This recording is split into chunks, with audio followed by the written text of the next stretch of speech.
Əgər sizdə bu üç əlamət varsa, bu sizdə ürək xəstəliklərinin olması deməkdir.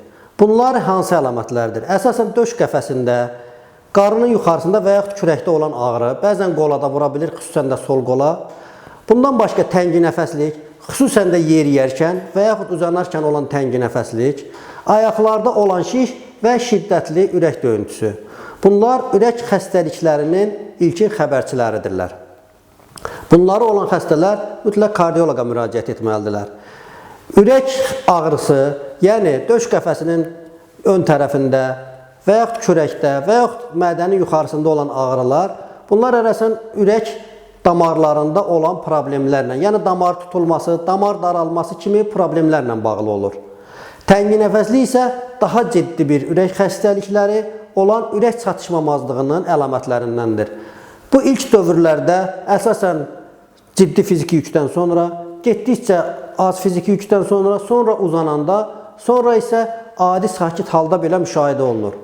Ürək döyünmə isə ürəkdə olan aritmiyaların əlamətidir. Bu hər zaman ola bilər, yəni və bu hər zaman təhlükəli olmur. Aritmiyaların növləri çoxdur.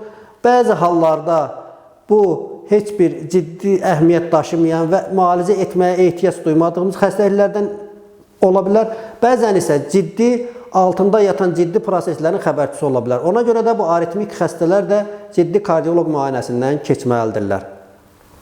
Bundan başqa danışdığımız bütün xəstəliklərin Avropada son vaxtlar tətbiq olunan yeni kardio-reabilitasyon müalicə metodikası var ki, bunu da biz ilk olaraq Azərbaycanda öz klinikamızda tətbiq etmişik.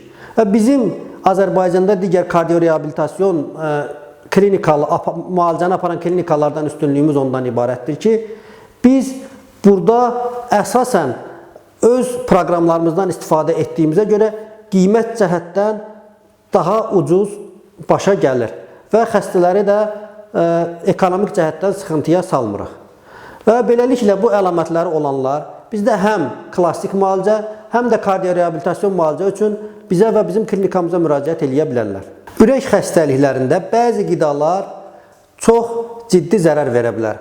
Bu qidalar ürək xəstələri üçün öldürücüdürlər. Bunlardan ən birincisi alkoqol, ikincisi energetik içkilər, üçüncüsü qazlı və şirin içəcəklər, dördüncüsü isə işlənmiş karbohidratlardır. Yəni işlənmiş karbohidratlar dedikdə mağazalarda satılan krakerlər və yaxud müxtəlif vasitələr qatılaraq bişmiş bu peçenyelər və yaxud unlu məlumatlar aiddir ki, bunlar ürək üçün çox zərərlidir. Əgər çox vacib olaraq un məmulatlarından istifadə olunursa, bu zaman az miqdarda evdə bişmiş deməli məhsullardan istifadə etmək məsləhət görülür.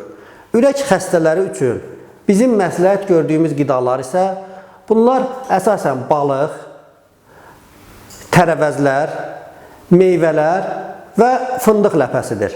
Ürək xəstələri üçün şirniyyatlardan acı şokolad da məsləhət görülməkdədir. Bu qidalardan istifadə edəndə bu ürək xəstəlikləri faizinin aşağı salmasına səbəb olur.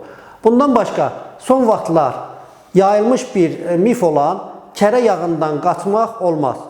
Yəni əgər istifadə etdiyiniz təbii kərə yağıdırsa, bu gündəlik qida rasionunuzun yarısını təşkil etməlidir. Digər yarısını isə təbii zeytun yağı ilə əvəz etmək olar.